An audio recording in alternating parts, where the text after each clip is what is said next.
I know. How about for a preamble, we remember where we left off last week? Oh, I dare you to remember where we left off last week. I Let was me see kind what I was kind of hoping you had a starter. I have streamlined the editing process so much that it's even harder to remember anymore. uh, I believe that uh, the crew, with the exception of Tucker and Todd, managed to escape a robotics facility with Gigi. Oh, would you like me to read maybe we should start doing this. Every episode from now on, I'm going to read my summary from last week's episode. You wrote a summary? Well, well, not a summary, but I write an episode description for every episode, which summarizes the plot pretty, not in detail, no spoilers, but it at least sets it No, up. no spoilies. No spoilies. I said Parasocial Captivity is a popular new dating reality series capitalizing on simp culture and the recent pandemic of other dimensional wormhole events. But the stakes are drastically raised when an eligible bachelorette on the program is accidentally sucked into the outside. When her would-be rescuers follow her into the void and cross paths with Tucker and Todd, their circumstances can only improve, right? Back in reality, the crew is making progress on Craig's firmware upgrade, but their path brings them face to face with an old flame. Will their plan fan the flames, or will the fan be what the shit hits and the flames be what the plan goes up in? Cute. Yeah, okay, I remember all of it now. It worked. So yeah, Gigi was the new girlfriend. Oh no, it was Giark we're calling Gigi. Yeah, Gigi is the old girlfriend who is now a very invasive new girlfriend. Right, okay. What a complex Valentine's episode. Yeah, yeah. So Craig now has a parasocial relationship. Oh, speaking about relationships and invasive everything, did you hear about somebody had the first cured case of AIDS or HIV, I should say? No, tell me about it. That's fascinating. They were doing leukemia treatment, I believe, and then the leukemia treatment somehow ended up. I didn't memorize the entire article, but it was a stem cell. That's what it was. It was a stem cell treatment for leukemia, and then ended up serving to cure an HIV case. And she's been the person who it removed the virus from has been free of the virus for I think it was 9 months. Yeah, I imagine they'd be testing and retesting like every few weeks or Yeah, months. yeah. Pretty exhaustively. That's good news. It's interesting to see, but because it's stem cells, I can't wait to see how the religious community responds. Well, not all stem cells come from something that religious communities object to. True. So I don't know where these stem cells came from. If they came from a fetus, then yeah, I expect some kind of a storm because they never really cared a whole lot about AIDS to begin with. Those religious communities. Definitely not. Anyhow, that's not what this episode is about. I just thought that was a really interesting, cool Yes, thing that humans did. this episode is not about AIDS or religious communities, except for our resident little cult. They might show up again, Right. probably. This episode is about yet another. Imagine if you will. I can't do a Rod Serling impression. Can you? Imagine if you will. No. Imagine if you will. Imagine if you will. We are going to. Okay. We have. Oh, Actually, yeah, we have we have a couple plates spinning. Actually, I think we kind of had it nailed, and then we added more things. But do we want to start on the Thought Yacht? Is that what we're thinking? yeah, I think that's where this tale begins. It's a little bit of we're backing up a little bit, going back in time before the apocalypse starts. Just a little bit, just a few minutes. I think it the first little cracks begin to form just on the Thought Yacht. So we can actually do a couple like disaster movie tropes, aren't there? There's a couple. I can't even remember the name of any of the Poseidon Adventure or whatever it was called. Tell me about this Poseidon adventure. Wasn't that like a horror film that took place on a boat? I was just thinking of like boat disaster like tropes. We could do scenes from the Titanic. We can have the violin with the going down with the ship. We can have an abusive fiance who is throwing his fiance under the bus, as it were, under the ship, I guess. Now I'm trying to think about what kind of band the Thought Yacht would have. Because if we're gonna have people playing music as the ship goes down, they have to be playing appropriate music. Is there a type of so I don't I'm it's a lot of the things that we make fun of, I'm only kind of third party aware of because of things that I watch make fun of those things, and so I think this is a thing we should also make fun of, but I'm not actually in on it. Is there a type of music that is directly associated with like hot tub streams? Because when I think of it, I'm thinking of the kind of music that plays over the end credits of an anime. I don't know, but I'm thinking that this could be a return of the wet ass pussy, and this could be the Oh, that's uh very funny. like a revival of that particular scene. It can come back now because if there's any place where the that monster will come from, it's from a rift to the outside. Is this the reinvention of that concept and we're putting a line through the old one, or is this the return of it? Is this a sequel of that monster? Is this canonical? I think we might be going with sequel bait. Okay. If it turns out to be so much better than the original, then we'll just have to strike it out. That's kind of funny. Okay. We're putting like a what do you call that? Like a side wager? Yeah, yeah, like we're playing blackjack. Yeah. We're hedging our bets. But that'll be what happens like right at the end because the wet ass Pacific is going to be the end of that ship. So whatever shenanigans occur on it before that relate to the Oh. outside will have to be, to a lesser extent, including at least one instance of people falling into a wormhole and giving a certain, television producer an idea. Does the wet ass Pacific itself become an agent of chaos and swallow the ship? That is a little bit. I mean, the ship is Convenient. phallic in shape, Oh yeah, that's and I okay. think, That's too low hanging fruit. yeah, I think that's actually just a simulated sex act.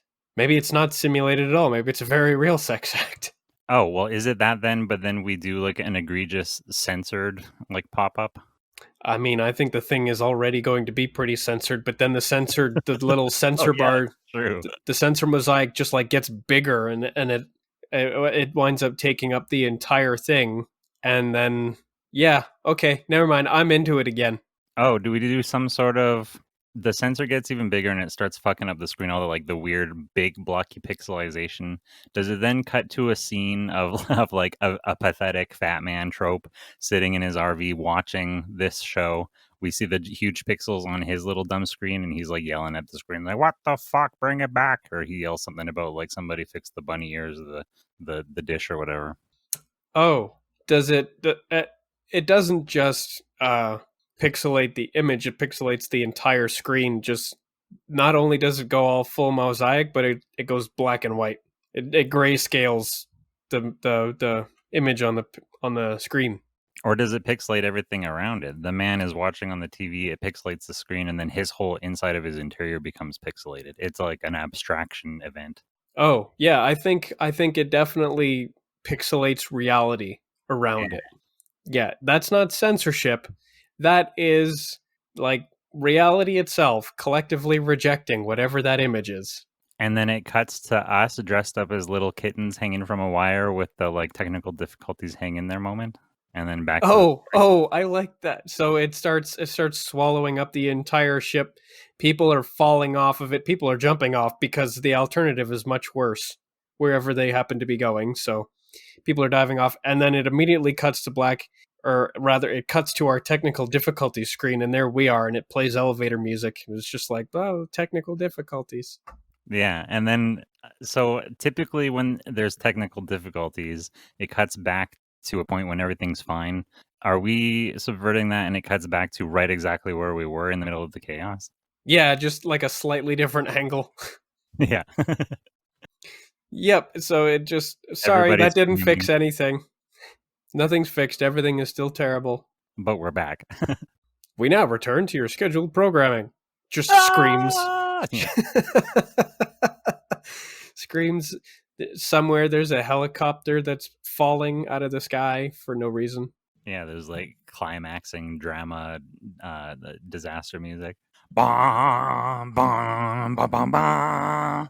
Yeah, it's Godzilla music. Just Yeah, like slightly off key so it doesn't trigger anybody.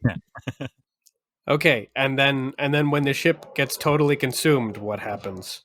Did I just hear Godzilla in the background? You hear dogs. Oh, I hear dogs. Okay. So whether there was school or not today, there was something. Yeah, the dogs are out. What happened? Well, what happens after the ship gets completely consumed? Do we see where it goes? And no, it doesn't just go into a tunnel somewhere like a meat tunnel. That's not what happens. No, we're It not. it probably gets swallowed up into the outside somewhere. Although it would be kind of, I was gonna say it would be kind of cool if we were briefly in a tunnel and we see Willy Wonka passing, screaming his like, and I can't even remember any of the lines. But when he gets really trippy and crazy in the tunnel, Oh, it shows no signs of slowing. yeah, that is the line. But actually, we should save that for our actual Willy Wonka premise later. Oh yes. Although it doesn't hurt to introduce him now and then bring him back later. Oh yeah, I guess so. We could see him. But either way, where does he go? So I guess do we go? Or do we cut away from there and catch up with some of our other crew? Cut to B plot or whatever. We should probably cut away from there. This is a disaster intro, Yeah, disaster but we're not intro. going to focus on it because it doesn't go anywhere good. It just the ship gets consumed and then that's that. Right. We're doing a couple of things. We're showing the executive on the ship having the idea. So obviously that guy gets off the ship though, or is able to Yes, communicate. he's one of the guys who he's I'm going to say that since he's a terrible person, he punches a mother and her kids right off of one of the escape boats and he takes it for himself. Yeah, definitely. Because that's a character establishing moment. Not only does he get inspired to make use of one of these wormholes for a TV show, but he also like kicks a mother and kid off of this lifeboat. Does he kick them or does he scheme? He stands there and he acts. He's holding the handle of a door and he goes, "Women and children first." He sees some women and children, but it's just a door out off the side of the ship. He lets them walk off out into nothing, and then he snickers to himself as he gets onto a life raft. Well, that seems like an unnecessary trick. It is an unnecessary trick. It probably makes more sense if he forcibly ejects them from a lifeboat they're already in instead of tricking them into not getting in one in the first place. Yeah, that's classic. He's just selfish and he's a bad guy. Yes, they're about to leave and there's no room left for him, so he's like, you got to get out of here. I'm Yeah. important. Okay, so we catch up with Straight Woman, Plato, Craig, and Gigi. That's a skip ahead in time. Oh, Which is fine. We don't respect linear time. where were you thinking of cutting away to? Were you thinking because I mean, wouldn't it have to be a cutaway in time? Cutting away to Yes, that we've already. I would either show people being littered into wherever their destination is from the ship, or ahead to Straight Woman, Plato, Craig, Stan, and Gigi. Yeah, because I think because so far a lot of the when things have kind of like blipped and had a an outside into the outside event, they have been kind of like anachronistic. Just because they enter at one time doesn't mean they pop out on the other side at the same time. That's So correct. There's I want there's no telling where they'll come out or when. to just step away from like the order in which things occurred. Just kind of, I do want to explore how the ship appears on the other side. Is it a case in which we come across it and it's been adrift for a while in the outside, or does it bloop show up right in front of us all of a sudden? Are Tucker and Todd Do encountering it? you Do you do you imagine remember when we had to go and fetch an antenna? an Do you antenna? remember? Yeah, that was for the radio in Oh the yeah, yeah, outside in a previous episode. We had to go and scavenge for parts off of a ship, didn't we? that's right. That's the ship. Oh, did we say that it was the ship at that time? Nope, but that's the ship. It's been there for a while now. Okay, so when now I need to go back because I don't remember it extremely well. So it's like totally scrapped and it's like a heap now. So it's been there for a long time. Yeah, it's like a shipwreck, and it's almost like what happens to a shipwreck that's been at the bottom of the sea for too long. It's full of like native life. Right, I remember that now. Yeah, yeah, yeah. But yeah, it had a working antenna on it. That's what we needed. We just had to go scavenge for parts, and I'm pretty sure we actually fast moded right through the whole thing. Oh yeah, I remember because it was a long journey, and then we decided that it was actually pretty much right next to our starting position. We just took the long way to get there. Oh, so are you Are you suggesting that in this episode we won't have much more interaction with that ship? It was just kind of like building in some background history on how things have been occurring? Well, we can go back to it at any time because we can just go back in time to when it first arrived. But Oh, currently, it's just a set piece, and that's how it got there. right. So I guess we'll have to take a moment and show its arrival and have it kind of settle more or less right where we find it earlier slash later. Oh, difficult to think about. Oh yeah, that's interesting. If may so is this we're cutting back and forth in time. It starts back in time before. Yes, we are dancing back and forth through time, which is already something that's necessary with the way Tucker and Todd are in the outside, like a whole 2 months before they actually canonically left. They've gone back Right. in time by just getting there. So trying to manage the timelines in our head doesn't really matter too much. It's kind of futile. Yeah, no, time is all over the place.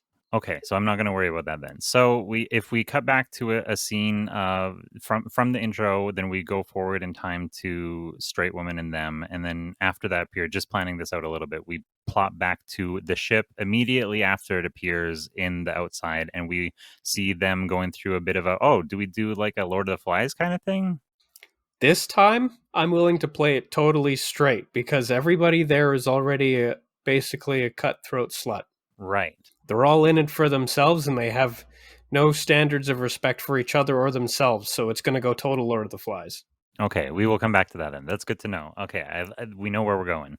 Yeah, that there's no real community there. They're all going to fall down on each other. But there is going to have to be like one of them who is like the most conniving. Like there's always the smartest person in the room. So the smartest person in the room is going to become like the queen and start manipulating like the economy and the politics and whatnot. That could be interesting. Of the boat. I like how we Yeah, already know that the most cunning person there is definitely going to be one of the hot tub streamer ladies. right. We're gonna go there. We're gonna make fun of Amaranth. I mean, that's kind of who I have in my imagination. Yeah, she is the queen pin. She's hated, but she's obviously winning. I'm also, yeah, it's interesting to me. I'm watching this Yes, Inventing she Anna. she is winning.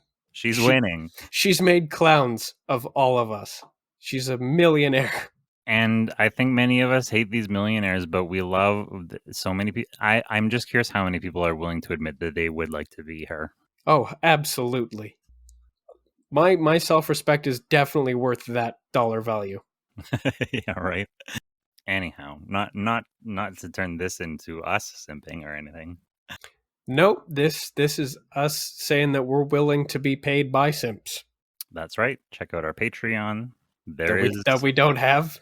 yeah, there is a feet pick section. It's not our feet though. No, They've been these they're all left feet and they've all been donated by someone who wished to remain anonymous.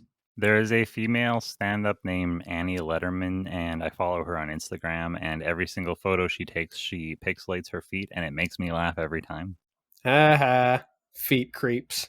Yeah, I gotta keep None the feet creeps away. Not none for you. yeah, exactly. No feet for you. Okay, so we need to catch up with. I mean, do we actually have anything going on with them? Do they have a mission right now? I can't remember. Which group? Straight women in them, the crew. They do. They do. Their firmware update for Craig was actually only one of the steps towards their goal. Their goal was to find us, but they needed Craig in tip-top shape in order to reliably find a way to get to us. And then, like, first they have to find a way to get to the outside, and then they have to figure out a way to navigate the outside. Right. They've all seen it before, so they know it's wiggity whack. It's wild. It's crazy. So they need a supercomputer on their team. So Craig was step one. Step two is finding a stable wormhole. We know where one is, don't we? At the location of the television program. That's right. So I'm going to assume that they might need to actually get there. With Craig's full capabilities now online, he's probably got some kind of a crazy scan that can pick up energy signatures and all that stuff. Oh, I was gonna say, does Craig locate it, or is Stan or even Cody is a fan of the show? Oh, I think it would be hilarious if Stan was a fan of the show and he happened to know that there was a stable wormhole all this time. Yeah, yeah. So first, we're gonna need this group to go out in search, and it needs to be a fruitless search. Even Craig's supercomputer can't find a stable one, but Stan knew the whole time. Yeah, exactly. So yeah, Craig immediately boots up his super scanner and he's like, the nearest wormhole is blah blah blah, this direction, this many miles. So they hit the road. They start motoring towards it, and pretty much just as soon as they get there, it closes. They're like, shucks. Best out of three. So they scan again. We'll go do that one, we'll try again. We won't let one setback screw us over, not when we've come this far. Happens again. With their road trip montages, we have Fleetwood Mac playing. Oh yeah. Stan is in charge of the radio. That's great. He's sitting in like straight woman's lap. She's in the front passenger seat right now. She's navigator. She's using Craig's heads up display to follow map pings.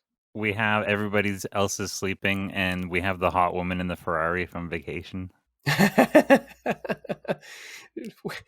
She's just, I guess she's just driving by. It's the middle of the apocalypse, but it's a nice day for a drive. Oh, or wait, it's Bill Cosby in a Ferrari with a passed out blonde woman in the Ferrari in the passenger seat. He would be having a great time in the apocalypse, especially because we've already kind of established that he's an outside being. Yeah, he's doing his own winning. We do not at the Tucker and Todd show endorse the behavior of Bill No, Cosby. actually, we condemn it in the strongest possible terms. That's why we always beat him up. Yeah, we're going to lampoon him and make fun of him until there's nothing left of him. We're going to National Lampoon him. Yeah, because as he's driving that Ferrari around, he's got his latest victim passed out, but he sees us drive by and he looks in our direction and he's like, "Hey, I know those guys." And no sooner does he do that than his car spins out of control and he hits a tree. Oh, but His lady flies out and lands really softly on something. There's just like an outside portal opens up and spits out a gargantuan pillow. She lands on her tuffet. It spits out a gargantuan tuffet. What is a tuffet? I'm pretty sure, yeah, it's a cushion. Okay, yeah, like a footstool. Yeah, it just like a really plush one, a giant one. She just like lands on it.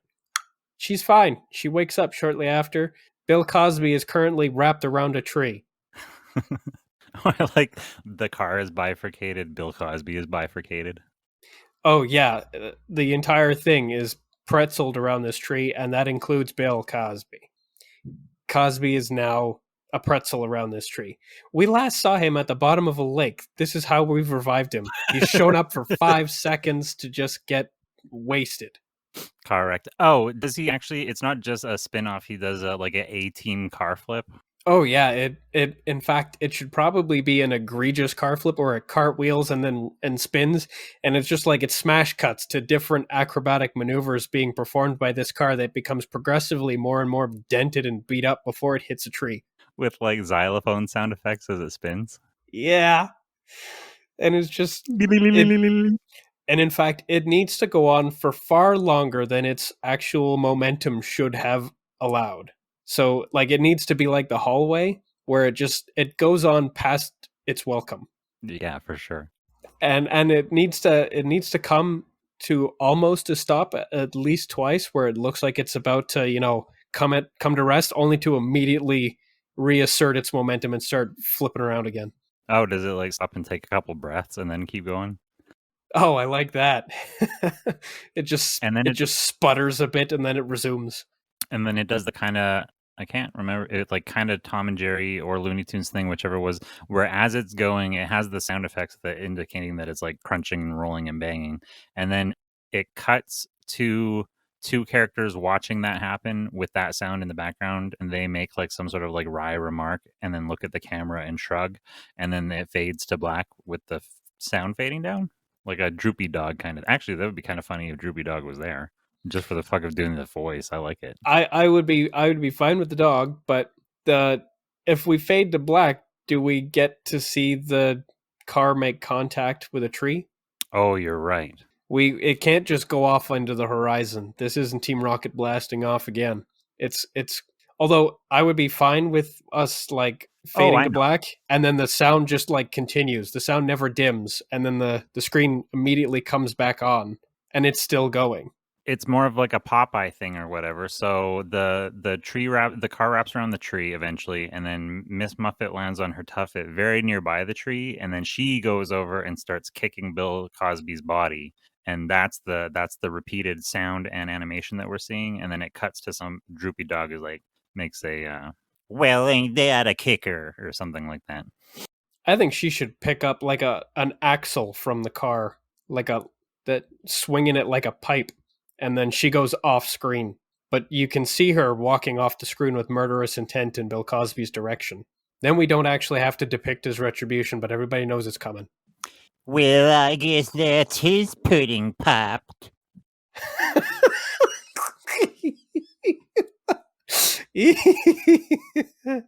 Okay.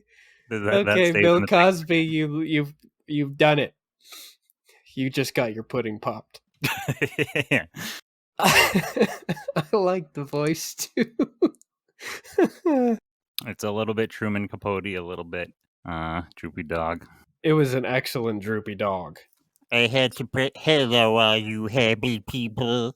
Oh, I'm so glad there was an opportunity for a brief adventure on our way to the next wormhole. Right? We needed to break it up. We can't just drive and lose. No, we need to bring in old friends and foes. Okay, and then now we're driving to wormhole number 2, next nearest. Fortunately, we're suspiciously still going in the correct direction towards the stable one mostly. But it also closes just before we get there, but before it closes, something comes out. Something dangerous? Either something dangerous or something that's annoying. Ooh. I mean, the first thing that came to mind when you said annoying was Ben Shapiro. Oh, I think we all know he's from the outside. But he's with the pseudo-intellectuals. yeah. Oh, but they're all in the outside. That's where we left them. Now that Yeah, now that there's all these breaches, there's actually that would be the perfect opportunity for him to come back. oh, is he like he's literally he's Jim Carrey. I'm back, baby. Only if he says it in a shitty, fast-talking voice. I would need to practice. Do you have that? It's all in the cadence, I think. Yeah. There's something about the way he speaks, and especially near the end of a sentence, he gets faster as he gets closer to a period. It's wild. It's no wonder he's always winning his arguments. It's because nobody can follow. Yeah, he's like a character from a WB dramedy series from 2001. He's a foil for the Animaniacs. Oh yeah, no kidding. Like he's the only guy they know who's faster than they are. You don't have to have good points if you can talk so quickly and loudly enough that nobody can ever get a word in edgewise or follow your point at all. He was probably one of the rejects for, like he tried to become an Animaniac and he was rejected. He was a little too crazy and fast. That's interesting. I mean, that is a motivation. That's what's the guy in The Incredibles? Syndrome. Oh, yeah. Yeah, he is Syndrome. He's got that wasn't good enough complex now. This is interesting. Is that what we're doing with this guy coming out of the wormhole right now? I don't know. Now it's actually too big for a brief encounter, I think. Well, because It's almost a premise. we wanted those guys to be cartoon villains. So I guess that's some backstory on how some of that came to be. Okay, we're tabling that. Stick that aside for when we revisit them. Yeah. Ben Shapiro is Syndrome. That means that the entire band of the pseudo-intellectuals, they're all a bunch of cartoon villains. They're like a evil council. They're the anti-Justice League. Cue Cartoon Heroes by Aqua. I just need to make a note of that because that's important. Okay. I know what comes out of the portal. Something just brief and jokey, yeah? One of the simps that got sucked into it on the TV show. Oh. Stan will be like, I know that guy. Oh, that helps. That leads into it. Exactly. But also he's pissed off because he wanted to be there so that he could go say, what's her name? Val. He's like, no. He comes out. There's no Val. He's just back in the midst of the apocalypse. Ah. This isn't where I wanted to be. But Stan's like, I know that guy. Oh man, I was hoping he would win. Is no val a calculator joke that we can do? Is that a thing? I feel like that rings a bell. I have no idea. Can you fit it in here? I'm like, what I'm imagining is he goes, "There's no val," and Craig says, "Does not compute." It's just a tiny little thing. It's not quality. Beep beep, error, no Yeah. Val. Oh yeah, he comes out just screaming Val. Val. To which Craig just in the car, just like beep beep, error, no Val, just like in Yeah. Okay. big green letters over a black screen on his face. He shudders. He's like, "I don't know why I did that." That was weird. That was weird. And then Stan recognizes the guy and he says, "Pull over. I know this guy." Because he's like, "What? How do you know him? He was a contestant on that show where they were throwing people into a stable wormhole." He wants a selfie with him. He wants a selfie. Yeah, why not? It's one of the simps from Parasocial Activity. From what? Oh, just a dating show where they throw losing contestants into a stable wormhole. You mean the What? thing we're looking for? Yeah. Well, it sounded like Craig was on it. Yeah, just excuses. He said, "You guys never asked me for nothing." Stan gets his selfie, and then just as soon as the guy asks if he can come with us, we're already pulling away, leaving. Leave him there. Whatever. That story beat is over. We don't need you anymore. Now we're cruising with new, coordinates. Craig now has a new little destination, and of course, Stan has set it up so that when he's doing the GPS voice, it's like an Australian lady because Stan stands into it. Of course. Yeah. Your destination is on your right. In 20 meters, turn left. Yeah. Turn left. There's just like a ravine. That's not a right. Oh, Okay, that's I think that would be Australia joke. that has to go. That has to go in there. Yeah, it's required. That's genius. Okay, maybe Stan actually needed to be in Crocodile Dundee's voice. And it's Paul Hogan. I bet you can actually pay $12 to get a Paul Hogan GPS. I need to look this up. I bet you can. That's not a right.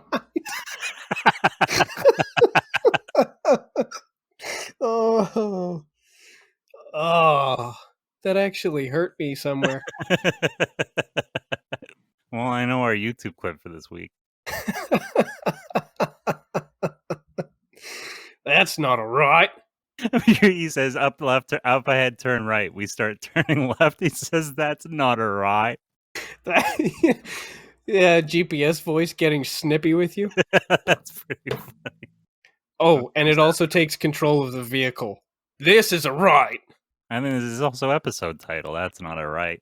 Oh, somebody's going to think it's political, but it's actually just Crocodile Dundee. That's funny.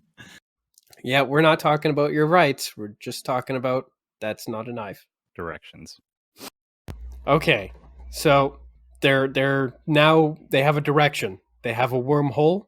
Craig has it locked in. He's scanned it, detected it. They're following their GPS coordinates, listening to Paul Hogan. That's not a right. And in my mouth. All right. So, is there anything else they encounter on their way to the studio? That not our studio, but wherever that show is set. I think they should have I guess one more thing. They need a threes. They're not a repetition of threes, but it's just encounters. Dora the Explorer. You want them to encounter Dora the Explorer? Oh, I was just saying the Dora the Explorer formula. It's stuck in my head, but Oh, well, I mean, if we always do things coming in threes, that's why I was giving us the chance to insert something unnecessary in there. Yeah, like some sort of fantastical creature, a gummy worm. Is it a gummy worm with a whole bunch of people currently eating it? Oh, say that one more time. That was very choppy delayed. Oh, how do I sound now? You're good. It was just like network lag. Is it a giant gummy worm with a bunch of people eating it? Like instead of an outside creature attacking humans, it's humans en masse attacking an outside creature. Well, are they attacking it or are they like feeding from it? It's like offering itself, like like Oh no, no, they're swarming it and taking bites out of it. It's trying to get away, but it's dying. It's a Does it, giant gummy worm and it's being attacked by a bunch of sugar addicted middle Americans. but does it have a very silly voice as it's dying? Oh, is it speaking? What's it saying? Oh It's no! Please help me! oh, it's that guy. Yeah. I haven't been chewed this badly since I was in Macbeth. Or there was a voice Excuse me, the on. Scottish play. Yeah, right. No, there's a voice on Cuphead, and I wanted to do it. I wanted to learn it, but I can't. It's I need to hear it again. But it was a high pitched like New Jersey lady kind of voice. It A macaroni big rascal? practice. A macaroni rascal. Yeah, precisely. Is it whiny? It's all the way up here. You're doing this voice and you're cheating me out of everything I have. Is that annoying enough for a dying worm? Yes, I think that's perfect because now I no longer feel bad for the worm. I want it to die. I want it to die. We go over. It's a slug. We pour salt on it. It couldn't be worse if it was speaking Fran Drescher's voice. And I might even pitch that up like a tone so that it sounds like a cartoon version of that as well. Do we pour salt on it or do we just kind of watch as it gets eaten by an ever increasing swarm of Oh, really desperate sugar chasers? do we have the moment where we see it running and struggling and we don't hear its voice at first and we are very concerned? We need to go save it. And then we hear it pleading for help in that voice. And so we just stand there and watch it die. And somebody makes a comment like, I'm glad he died. Like, I'm glad it's dead. Oh yeah, at first it just kind of whines, almost like a beaten dog would. You know, the kind that you actually really empathize with, that triggers your protective instincts, and sort of like, get us in there. We got to go help that thing. It doesn't deserve to die like this, and then it starts talking. And we just all are like, ugh. Ugh, never mind. And then we'd get out of the van and go start trying to eat it, make it die faster. And then we have sugar rush energy to finish making our way to the set. Sugar rush energy and then the sugar crash. Sugar. Oh, Yeah, probably a severe sugar crash. should we reverse the order in which things happen then? And so that's the second thing that happens, and then the sugar rush occurs, and then the sugar crash happens, and that's when everybody's asleep and allows for the Ferrari moment. And the Ferrari is Are we asleep for the Ferrari moment? I well, suppose that would be a pretty good reason for Bill Cosby to try and really quickly turn that thing around because he just saw an entire van full of vulnerable sleeping people. That's his Well- favorite kind of people.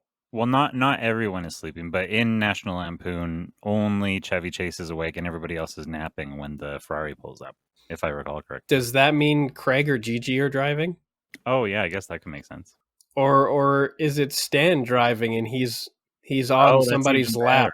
He has no access to the gas or brakes, so he's just kind of got people's feet on them and he's just pressing his weight down on their knees. Or he's standing on the seat. That is kind of cute to me. It's like he's on a forklift. Yeah, okay, yeah, he's standing on the seat. He's got Craig propped against the gas pedal. Either that or he's got like a little like a stick. He's driving the stick. Oh, he's In got the most short, literal he's got sense. short rounds, little block strapped to his foot. Hold on to your. Got to hold onto your potatoes. But he can't do that if he's standing on the seat. You could have, yeah, I don't know. Now he's just got to hand operate it. That's all.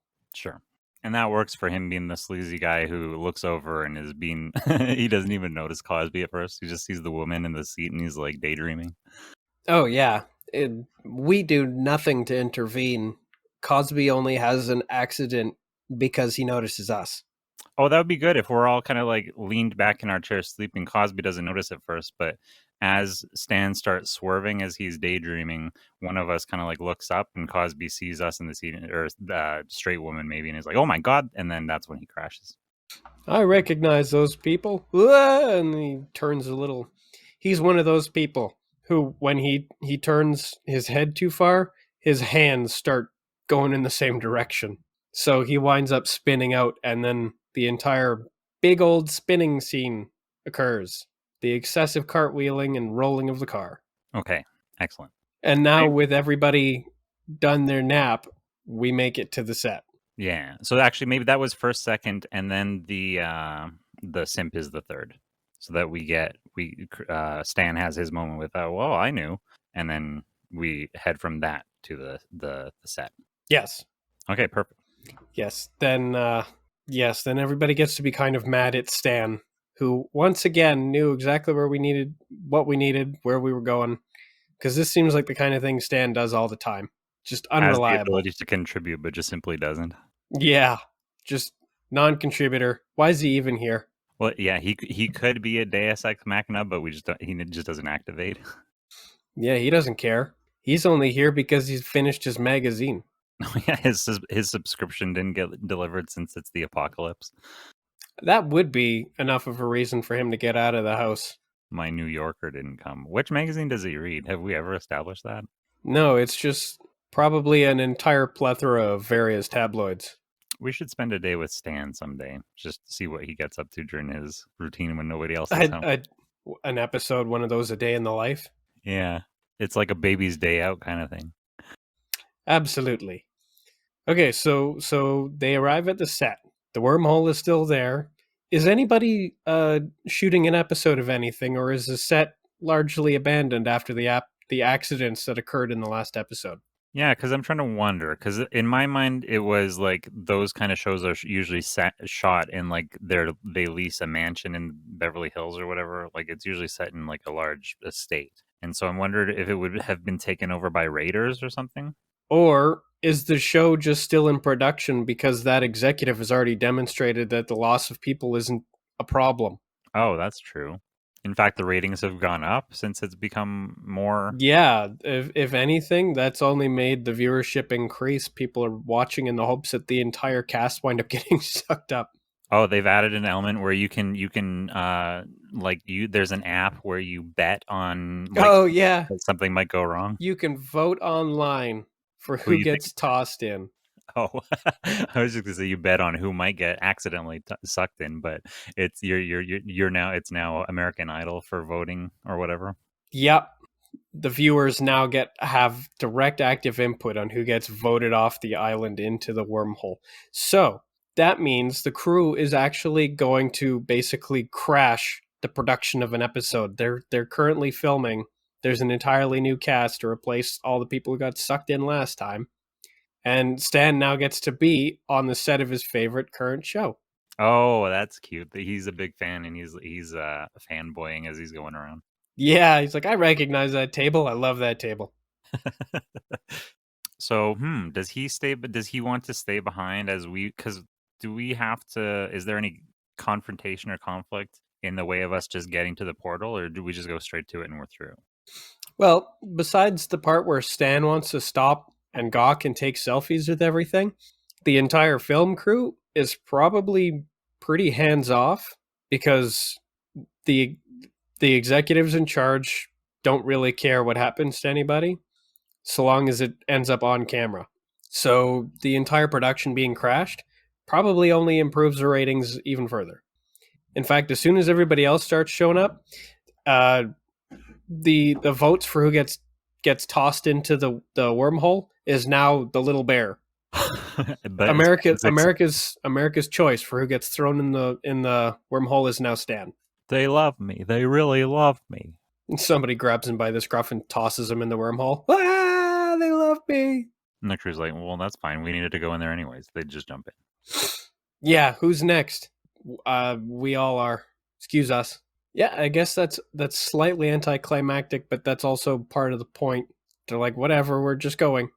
Or is it sort of maybe we try to, I'm not sure, we do a foreshadow moment and try to set something up. They have a spike in ratings with that crash. And so as the crew disappears through the wormhole, we cut to the producer's booth or whatever. And he sees the spike in the votes or the ratings or whatever, and he makes a comment on it. He calls someone, or he's got his walkie-talkie, or he just grumbles to himself about like, somebody find me those whatevers. Like he has an idea for he wants to involve those people in a show now. he wants to hunt down our crew so that he can capitalize on it. Or even worse, he's like, we need to open up the set to the public now. Just let everybody in to go into the wormhole. Oh, interesting. That would be a new problem. Just suddenly random people are now flooding into the outside because they wanted to be on reality television. But I do think the executive should be like, I want that bear. Suddenly, there's a huge demand for more Stan. So is his idea that they're gonna convert? Are they converting it from a program into purely a destination, or is it a program about the destination? Because what I'm understanding is basically they're now charging. It's going to become just for laughs gags where they throw people in the wormhole. Oh, or I You're guess on candid camera. Toss them but in. it's not even candid. People sign up. It's more like that wipeout or whatever. Like, come sign up to be exterminated and eliminated or whatever. Oh yeah, it's now the most extreme elimination challenge. Yeah. Okay, I like that. But instead of over a pool of water, it's the wormhole. But so do we have those guys in the kimonos commentating, but they're kind of bored because they're like, gee, I wonder what's going to happen again now. I want them so much. We have to have them. Perfect. Okay. And you know what's great about them is that they were voiced over with American accents anyways. Yeah, I love that show. You know who? My grandmother loved that show. Everybody with sense loved that show. Yeah, true. Mostly because of the dubbed voiceovers. It added a whole new funny context to the entire thing. It was just insanity. And the names they would give their contestants. I think I'm going to look at... There's got to be some of that online somewhere. Daily Motion's got to have episodes or something. MXR, you can find it anywhere. Oh, yeah? Oh, yeah, I'm sure it's all over the tubes. Have never thought to look, but I know what I'm doing tonight. Anyhow, that is what the show turns into. Yes, now that we've just come onto the set and barged through, they're like, we need to open this up to volunteers. And it evolves into the latest incarnation of the most extreme elimination challenge. Don't get eliminated. Is it because they're rubes? Is the show that they've set up an elaborate Rube Goldberg mechanism in which a person tumbles through a Rube Goldberg thing until they fall into the hole? And the show is like, there's a joke in there. Is it a series of obstacles? Is it a Rube Goldberg machine that's kind of disguised as a series of obstacles that can be traversed? Yeah, precisely. But when you zoom out, it looks like an OK Go video. Oh, yeah. The audience perspective backs up enough that it actually just kind of looks like an assembly line of people getting tossed in. Yeah. It's a conveyor belt of victims. Yeah, it zooms back, and then that's when you see the producer in his booth, like doing the what's his name? I was gonna say Smithers. What's his name? Mr. Burns fingers. Yeah, excellent. And he's just looking at the ratings and audience participation, and people are still voting. And he doesn't even have to count money. He now just uses prestige and influence. Oh, is that we see the numbers going up and up and up, and he's laughing maniacally, and the everything. Is that when we cut away to Columbo, and Columbo sees the numbers going up, and he goes, "Okay, I'm gonna have to do something about that." That's probably a good idea. This is a good point to bring Columbo into it because he's been almost certainly very hesitant to get involved because he's living in exile, and the stuff on the other side of those wormholes is stuff that he is actually probably in terrible danger from. More than anybody else is, probably. Right. And this is the first case of, like, it's bad enough that there's these wormhole events in which, like, the outside is having influence, but now we have people on the Earth side that are actively putting humanity through to the other side, sending them through for fun and profit. Yeah, and that's going to... If anything, that's only going to, like, increase the amount of bleed back from the outside. Because as our reality pours into it, more of it is going to pour out. It's displacement. Yeah. And that only exacerbates what I want to call the world wound. That volcano is just like an injury in reality. And it's getting bigger faster as more people wind up going through. So yes, that'll be what it takes to get Columbo involved. Oh, is Columbo monitoring the wound itself, and he's noticing that exacerbation rather than the show stats? Well, he's probably watching a direct correlation between the two. Okay. Because I'll bet you he's got a bunch of monitors because he's got the fisherman on the job. So he's at some hidden base somewhere, watching all of this on various monitors, and watching how those numbers are going up at the same kind of curvature as the rate of growth of the wound. I guess it's time for Daddy to step in. I can't do the voice. The thing is he's probably actually getting more powerful as more of the outside influence bleeds into this reality, but it also makes him more vulnerable to the things that already banished him. Right. Okay. But he's got to do something. Is he going to follow us into the outside, or is he going to go to this set and close that wormhole? So far it's like the only stable one.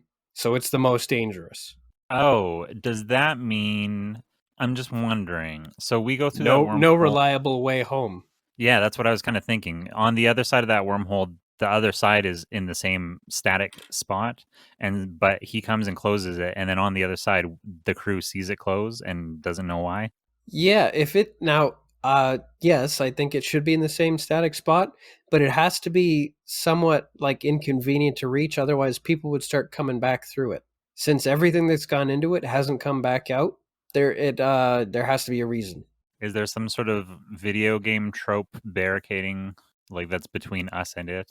A really thin and fragile looking flimsy wooden door. It's locked. Oh, and the tooltip comes up that says this door is locked from the other side or whatever. It's the Dark Souls thing. Yeah. Yep. Anybody with like a reasonably sturdy knee could just like knock it off its hinges, but no, it's locked. Yeah, okay, I like that. And we can't get over it's like we can see yeah, okay. And there's like a waist high fence around the door. But we can't hop over it. We can't hop over it. We try to, but there's an invisible wall. Somebody tries to first shoulder slam and then eventually like heel kick that door open, but it might as well be made of like foot thick iron. Just thud. Somebody broke a shoulder. Oh, the accordion foot. Yeah, exactly like that. I'm guessing It even needs to make the sound. Oh yeah, kind of like droops as you pull it away. Yeah, so it makes the accordion sound. And I'm like, oh, that's gonna take a little while to fix. And so that is the scene. So yeah, Columbo's like, all right, gonna have to do something about this. And he picks up the phone and he's like, I need a helicopter or something. He needs to get there, and then he can hang up the phone. Like he hangs it up on the receiver because it's an old rotary dial phone for dramatic effect. He slams it down on the receiver. The screen goes black, and it then cuts to us in the outside, the crew in the outside, trying to circumnavigate this flimsy wooden door that's locked on the other side, and somebody gets the accordion foot. I guess so. I'm just trying to imagine how much is that all we see of Columbo for the rest of this episode? Was that just a little bit of? No, that was just a smash cut for that scene. He's gonna arrive. I imagine the next time we see him, he'll be arriving on the set by helicopter with like a team of his fishermen. He doesn't dare to try using any of his powers because it's just going to like draw attention from the outside. Right. Okay. So that is that. Okay. So it cuts back to accordion foot. Do we then cut to back in time to the boat now, the THOT Yacht? Oh, sure. I'd We've love to go back to the THOT Yacht. Yeah, we've kind of established what's going on with everybody. We've set up what Columbo's going to be doing. We've set up where the crew is, and now we can cut back to what we've established with the story. Yes. How long after it lands and settles in that spot do we want to pick up? I guess we want to have their little Lord of the Flies society already established, I guess. Like everybody already has their roles and titles.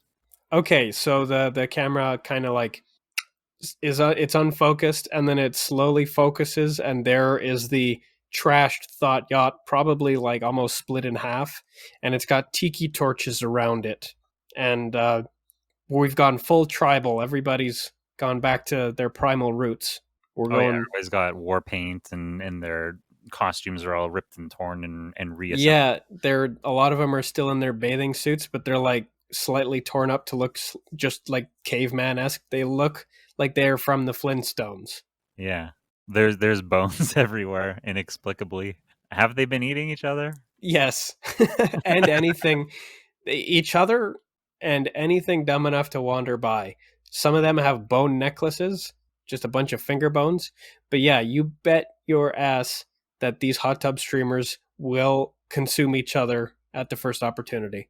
Which might have a little. I think there's a show on, or not a show on, but there's a show that's somewhat hype right now called Yellow Jackets, which is about like a female soccer team that went disappearing in the mountains for a long time, and I think it might be implying that there was some cannibalism involved. So we might be tying into some pop culture stuff without even meaning to.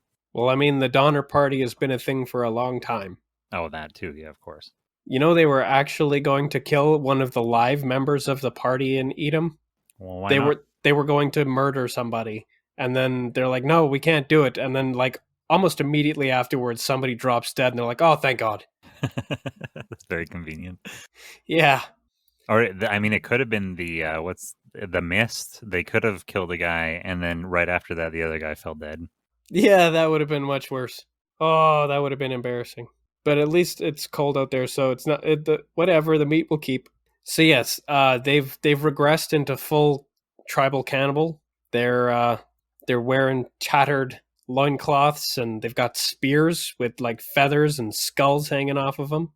Are they? Do we continue to zoom in until we're in the ship's interior and they're hosting some kind of council? Well, yeah, I'm curious. Do they have like warring bands, or for the most part, are they just a ramshackle society? Well, I'm sure they have. I'm sure they've split into like some factions. I doubt they'd be totally at war and still be able to share the ship unless the ship was neatly in two halves and then each half is at war with the other half. They've drawn like close borders around their half of the ship. Yeah, I guess we'd originally said there was one person who was the smartest who manipulated everybody. But because if we had them warring, what would the values be that they were divided on? Oh, it has to be something stupid. Those are the ASMR Twitch streamers, and on this side of the hot tub Twitch streamers. That's it. Yeah, I guess so. That makes sense. The Oh scrupulous yeah, and unscrupulous. I'm sure that they both look down on each other quite harshly. Well, we're legit content creators. Yeah, yeah. We create really high quality ear licking noises. So you hot tub sluts can go to hell. That's how it all started. That's how society breaks down. You don't even understand the genesis of an idea. Whereas the hot tub streamers think that the ASMR streamers are actually just kind of basically doing the same thing as they are, but pretending it's not. So they think they're hypocrites. And that's the line at which everything is broken down. But the one smartest between them all is someone who does both and manages to lead some kind of council that at least keeps things down to a simmer instead of a rolling boil. Like, do the hot tub streamers make the salient point? They actually specifically say, like, at the other end of the transaction is an ejaculating man. So we're doing the same business either way. We're in this. We're the same. We're in the same business. Yeah, That's fighting words. We're in the ejaculating man business. Yeah, and that is fighting talk for the ASMR streamers who try to depend on some kind of legitimacy, or at least they depend on a not that ism. So they're like, we're not hot tub streamers, so we're a cut above, but they are the same. They are the same. When the ASMR people are talking, are they always whispering really close into a microphone? And they're always stroking. They're always stroking the microphone. And like loudly licking their lips. Yes. I think I stopped holding my button down. They're tapping their desk. They're just like, they always talk. They always sound like they have a really wet mouth. It's just horrible. I hate it a lot. ASMR with a mouthful of Orbeez. No matter what, it's just always like really moist. It is an interesting. I'm curious to know what the aliens will think of ASMR videos. And then there's like one reject in the corner who just crinkles candy wrappers, but all the ear licker streamers look down on that guy. Oh, do they do like snobby artist things? Like, it's so derivative. Yeah, it makes perfect sense that even in their tribal state, they'd still be totally up their own asses in denial. Of course. They literally just killed and ate Susan, but they're still above this candy wrapper crinkler piece of shit. This subhuman degenerate guy. Somebody has to be at the bottom of every hierarchy. Yeah, and in the ASMR field, it's this candy wrapper jerk. He's not even making his own noises. He needs a tool. It's not real. It's not him. He's just crinkling a candy wrapper. But yeah, they definitely all speak, like in hushed whispers with lots of licking their lips and stuff. God, I hate them. I don't understand how people can listen to that and be achieving any kind of good feelings. I listen to that and I'm just like incredibly uncomfortable. Do we touch on ReactGate at all? Is there a small faction of React streamers on the thing, but they aren't involved in any of the drama because they're all just stuck inside of their cabins or whatever? Or are they reacting to the drama? They don't participate, they just react. They are the source of news. They're the town criers or whatever of the society. They are the commentators. Oh, they would be too. That's all they do is they package up all of this information and then present it with like not even their 2 cents, not even 1 cent. They just like it's basically smash or pass, but for content. Yeah. And then they pass that off as funny. content. And now with the news, and it's literally just smash or pass. Yeah, pretty much. That's all reaction videos are, is just like, do I approve of this or not? Is this funny or not? It's just, I like this, and then stating that you like something as if it's his own content. I think the meta game of React content is, am I attractive to this fan base? Would Star Wars fans like to watch yet another person with a shiny, soft-skinned face watch their favorite show and not really be into it, but hey, I'm here watching it and you can mansplain it to me? I think that's the Star Wars community's favorite thing.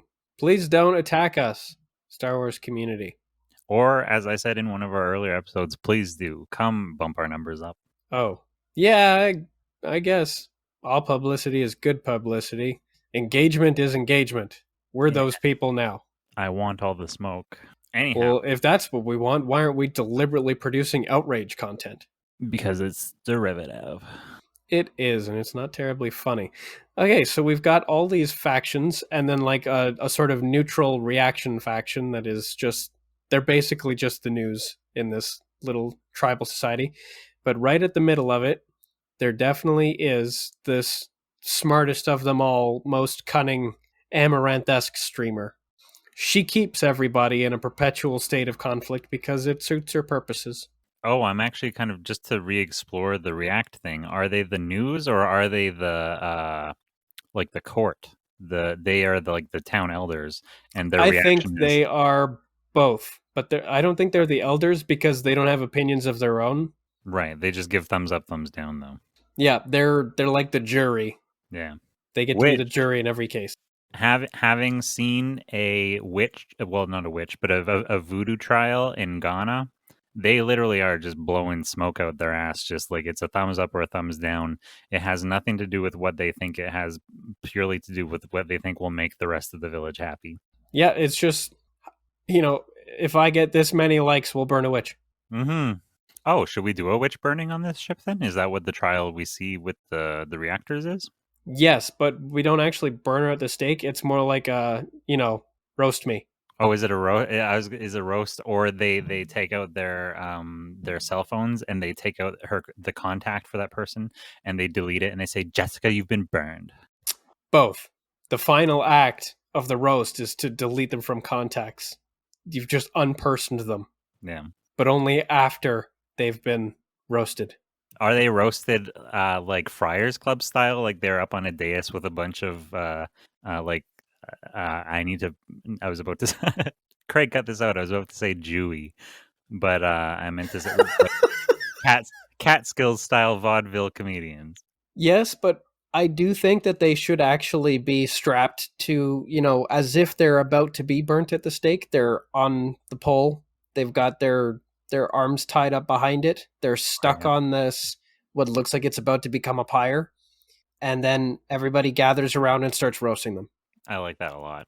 It's a roast. And then, so once they're done burning them, they swipe them to delete from contacts. And they're like, you've been cast out. And she's devastated. Oh yeah, because that's the end of because when your social media network consists of like 26 people and they kick you out, you now have nobody. There is no other Facebook in the outside. And then you join the ostrich club, and they say, why do they call it the ostrich club? And it's because they couldn't pronounce ostracization. Brutal. Which means that there's probably like an additional little faction of exiles, and Yeah, there would be. they're living underneath one of the remaining lifeboats. It's just like flipped over so that it's now a roof. Oh, is there some sort of underclass who's like dancing to Irish music in the boiler room or whatever? Who are we making fun of now, for real? This was in the Titanic. Leo was poor, and all the poor Irish immigrants who were on the Titanic were like in the poor quarters dancing to lyre music or whatever that thing is called, lute music. I don't know, fife music. I think it would have been a lyre by that point, or yes, a fife. A shillelagh, or is it just a shillelagh, a stick? I can't remember. Shillelagh is in fact your beat stick. So if we have a bunch of dancing lower class Irish folks, it'll be like a very brief reference to the Titanic. I mean, this ship is already sunk, but Right. they don't know it yet because they're still down in the engine room. Because there would have been an underclass on the THOT Yacht. There would be like chefs and whatnot, hospitality staff. And if we know anything from the current job market, it's that hospitality staff are, all the service industry people are apparently supposed to be treated as subhuman, or at least that's how people tend to treat them, especially Karens. We don't condone treating service industry staff as subhuman, but people We just do that. recognize the reality. Yeah. Yeah, people do that, and it's very unkind. And so that's what became of them. They're still down in the depths of the ship. They're not quite aware that it's crashed. They're too busy partying. Are they? Do we do a couple crossover references? They're like feeding little dust motes into the furnace beast. Oh, they're just like they're shoveling up empty air to toss into the furnace that hasn't been lit in weeks. Because now it's just straight up mega denial. Is it mega denial, or it's like, what? You don't need to do that. And they're like, union rules. I have to shovel into this furnace once every 15 minutes. That's you can say union rules, and then you can just cut it right there. Yeah. That's the joke, and then we can immediately get back to the exterior of the ship. Now, are Tucker and Todd going to show up at any time? Because we got about 30 minutes left to tie that together. Like, I mean, it would be interesting. Like, do we pull up on them, or have they've been Jesus? I was gonna say we pull up on them in a rowboat, or we have been dragging behind them. We've been hitching a ride on a rowboat. Well, there's no water here, so if they're on a boat, they're not going anywhere. I guess I wasn't thinking about that. Is the ship drifting in space, or is it like? No, it's definitely crashed onto the ground. It's a crashed boat on the dirt. Okay. On the outside dirt. On the top of a mountain? Nah, just on the ground, not far from Kansas. Right, I guess that would be how that worked. Oh, and I guess I need to add notes for the video game. But that does mean that when Tucker and Todd, when we went there to get the antenna, all these people were pretty much gone. So whatever fate awaits them, it either they're all going to die or they're going to leave the ship. Right. What were Tucker and Todd up to? Were we heading somewhere? Do you remember? I'm pretty sure we were just playing with the cultists. We'd created two cult factions. Inadvertently created two cult factions because one believes that statue is Val and that they need to stay there and worship her or otherwise try to bring her back. And another faction that believes that this is just a statue of Val and the real Val is out there and they need to go find her. And I think that's where we just left off. So are we maybe like wandering the wastes with our go find Val cult because we have nothing better to do? We're like, sure, we'll come along. You guys are funny. Yeah, I mean, we're passive protagonists, so we'll probably just go with whoever's doing stuff. So they decided to be active protagonists and go out and get stuff done. So they're wandering, and we're with them. I just want to revisit the fact that we have. So you mentioned that we were sent on a mission to get an antenna from the the wreck, right?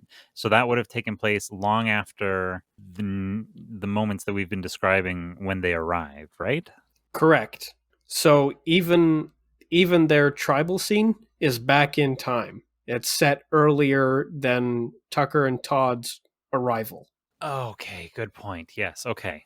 I just needed to solidify that. So Tucker and Todd, even if they came across the ship again, would not have any thought would not have any thoughts on it. Yeah, they would have no interaction with any of the people. However, they didn't necessarily go explore the depths. They needed an antenna, which they kind of just like plucked right off the top. So there's still an opportunity for there to be lots of stuff like in the deepest bowels of the ship. It's a full size ship, so there's plenty of interior space that's unexplored. Okay, so is it a thing where it's like as we're wandering, we pass that ship and we're like, hey, do you remember when we got an antenna from that thing? Does anything about it seem different? What's different about it? What's happened? What's going on? What do you mean, Todd? Well, I mean, the first example that pops into my mind is like it's glowing. Now I'm making jokes out of it. It has a different haircut. Did you do something with your hair? I mean, it could be covered in vines and stuff, and these are outside vines, so they've got like fingers and other horrible things. That's interesting. Yes, creeping vines that look kind of like the human centipede if it was made entirely out of hands. Ooh. With knuckles and fingernails and all. Yeah, whole entire fingers. It's a giant centipede, but it's got human fingers for legs. And it's just like we think it's a vine, but it we get too close and it starts to like skitter away. Which for me would be enough for me to decide not to explore any closer to that boat. Is it going to be a boat that we decide that we don't need to explore, or is there something inside of the bowels of it which is going to tie into us getting back in communication with Craig and them? I think the cultists we're with are going to insist that we have to investigate because it's clearly a relic from Earth. Val came from Earth, that ship came from Earth. It's not a coincidence we have to go inside, and so they're going to drag us in. And actually, yeah, being that an event on the Thought Yacht inspired the dating show, which starred Val, would cultists who revere the history of the show know that the Thought Yacht is somehow tied into Val? Interesting.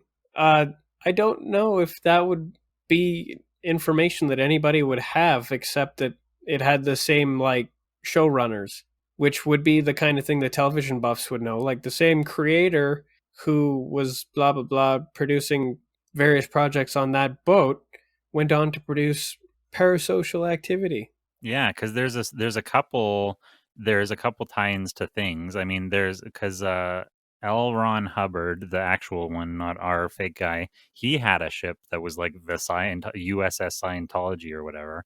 And then also this could be, I mean, it could be sort of like a Noah's Ark kind of thing.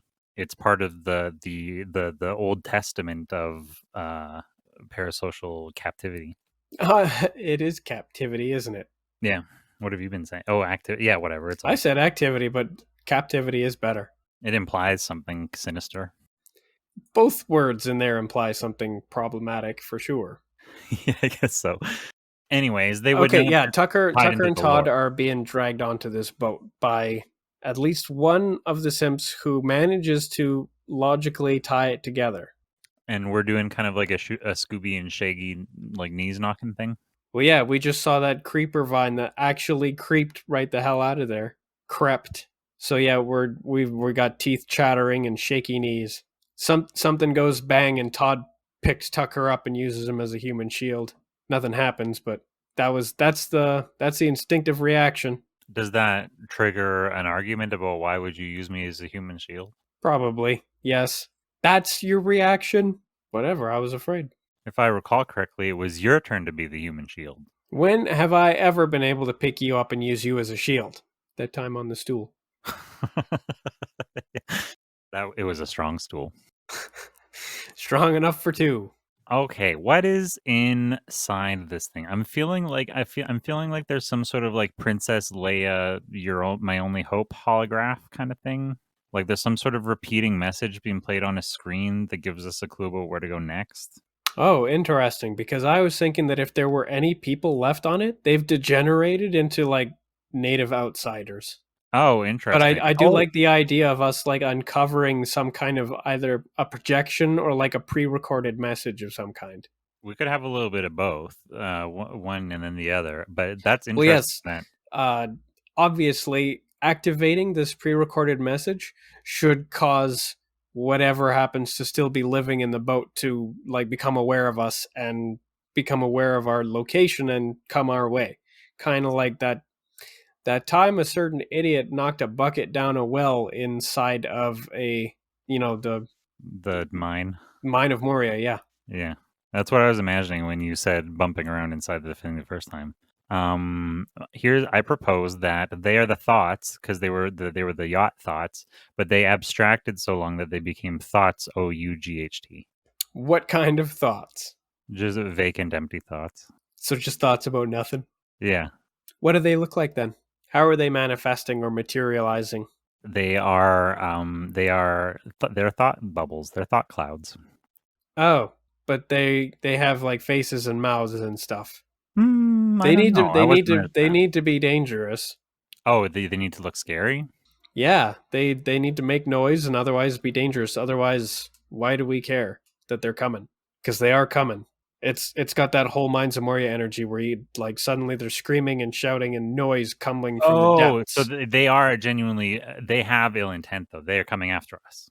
I don't even know if they have intent anymore. They just want to eat. Okay, but they are a zombie pest type of thing. Yes, they are a threat. Okay. What do they look like? Maybe they're not thoughts.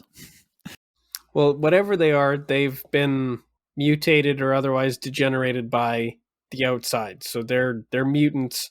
It's basically oh, what are all those movies where people it's every time it's like cavern explorers winding up underground with mutant humans. Or is it that they became negative thoughts and we start having like they fill us with existential dread? Like they start like mind melting us. It's like Scarecrow. Yeah, but we already did that to McConaughey's hive mind. I don't think somebody else has enough juice to do that to us. Oh yeah. We give people existential dread. But I guess it's fair play then to give us a piece of our own medicine. We give people existential dread in our reality. Do you think that our powers don't work the same in the outside, maybe? Or would they be amplified? Maybe. Or would they be amplified? Well, the only reason it worked before was because we were hooked up to a hive mind. But if they're amplified, then maybe we can project them into something else without need for a hive mind. Oh, do we actually? You know what? We should probably focus on what the pre-recorded message was. Oh, I was just gonna say, do we save them? No, they're doomed. They're irrecoverable, and whatever they are, they're probably going to just force us into a retreat anyways. So we don't even have to get too close a look at them. We just know something's coming and we need to get the hell out of there. But we need to know what we came in for in the first place. What is the pre-recorded message? Is it so? Is it from Val? I was trying to determine if it's from Val or if it's some sort of anachronistic message from the crew Oh, that we can what? figure out how later. Well, how it got there is irrelevant. Everything works funny in the outside. Yeah, right. They could have gone through that portal and come to visit the ship when it was still like much more civil and cosmopolitan and left a message. Oh, okay. I do like. Okay, that's fun. That is implying that some other stuff has been going on that we still don't know about that we can get to. This is fun. Yes, and like that means that even though we got here before they did, they might have predated our arrival by just slightly overshooting us back in Yeah, time. that's great. I like that. Okay, so it is from our crew. It's from our crew. This is the only thing they've found so far where they could leave a message because they've probably been wandering for a little while. They found Earth technology that they know how to use.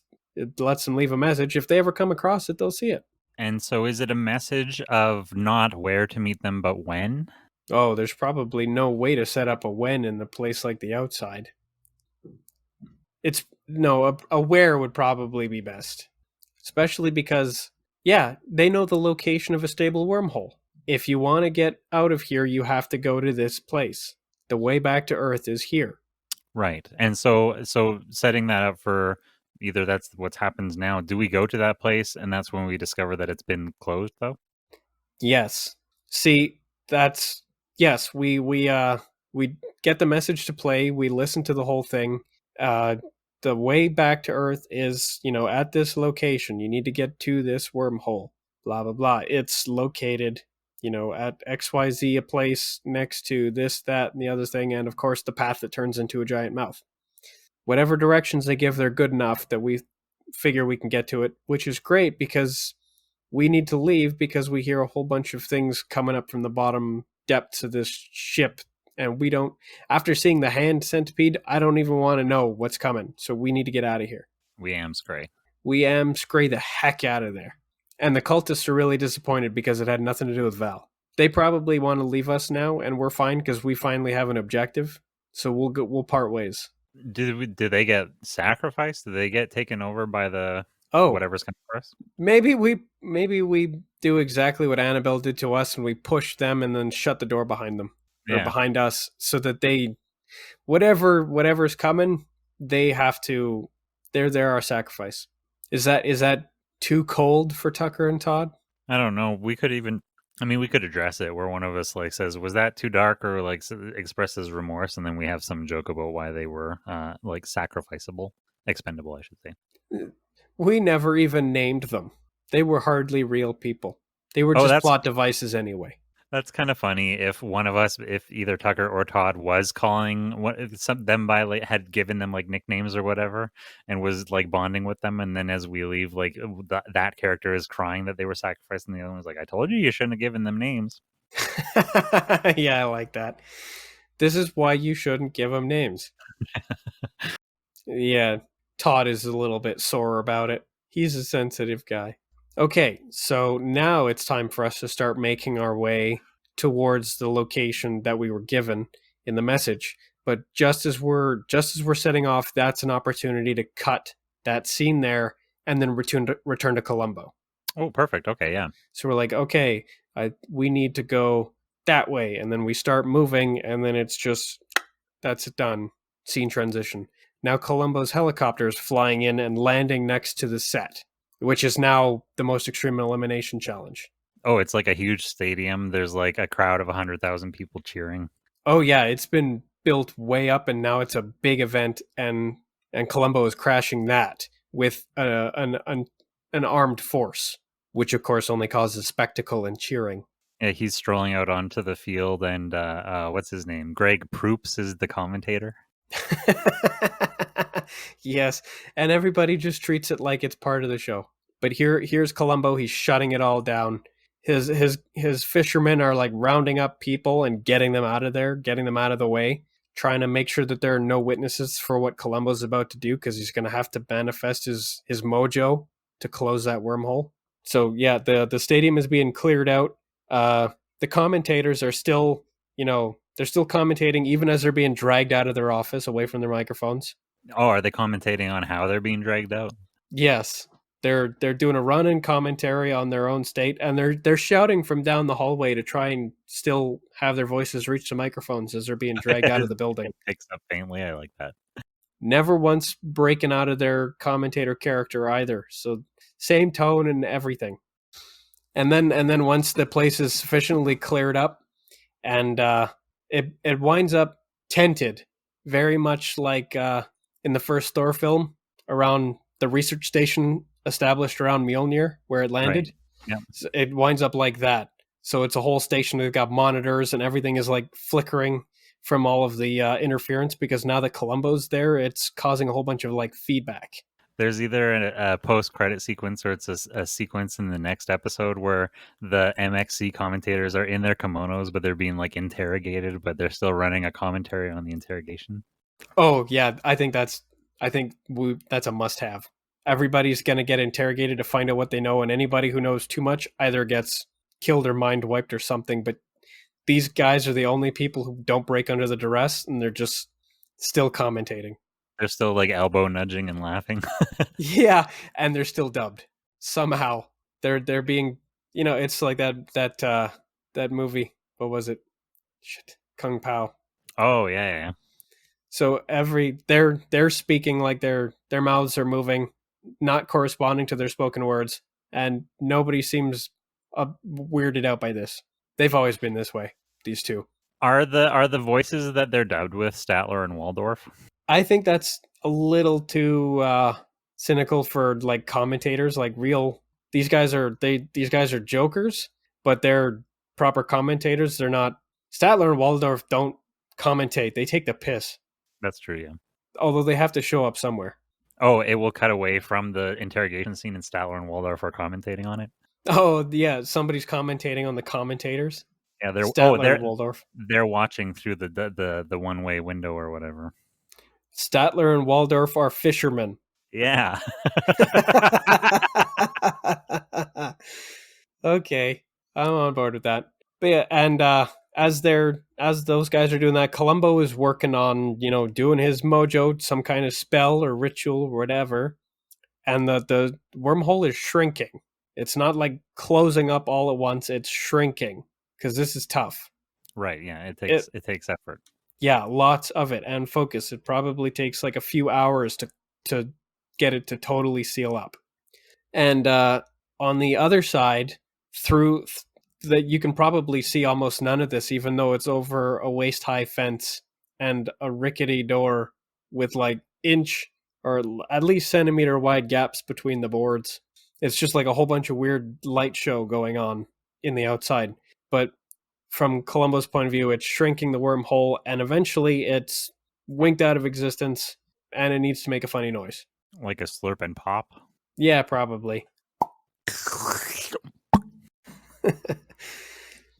and then of course it closes, and then on the other side it closes, but probably a bit more catastrophically. Probably destroys a good portion of the area around it.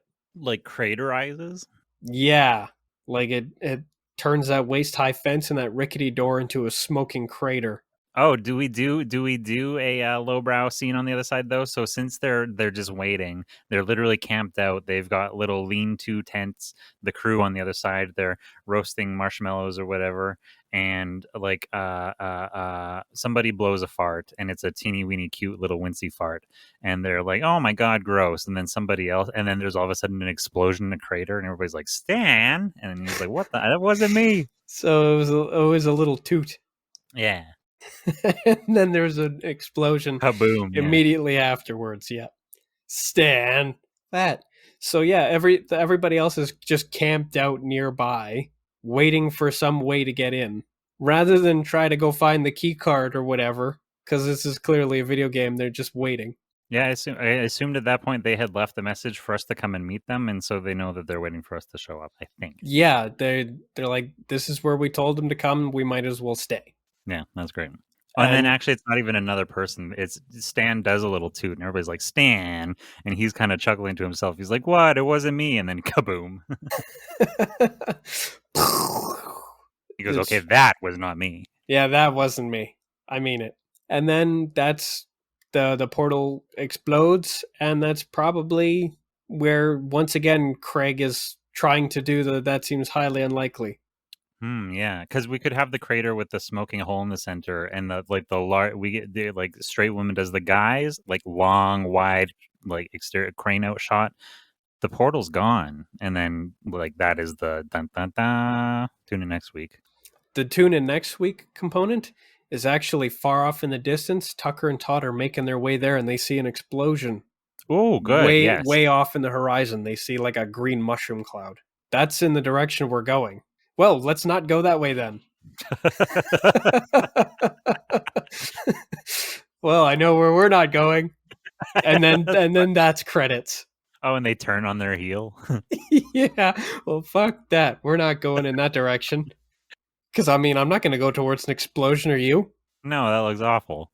Yeah, so, oops, we've just automatically extended our journey. Oops.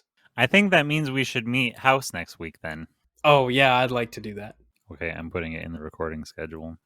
But so, yeah, straight woman and everybody, they probably thought that would be like a flare. Now they definitely know where we are. Yeah, they're like, yeah, they're all like, well, at least they'll know where to go, yeah. Well, we know where we're not going. Uh, Well, at least they can't miss us now. And then the cuts of the yeah, I like that a lot. yeah, well, at least they know where they're going. And then, yeah, it cuts back to Tucker and Todd. Well, we know where we're not going. And then, bam, credits. That's great. Ta-da. This was a good episode. I like this one a lot. Yeah. Do we have any parting words? Some wisdom? Oh, well done, by the way. For the recording schedule, we totally forgot to do what we intended to do anyway. Oh, I mean, let's do that now. Do you have a couple minutes?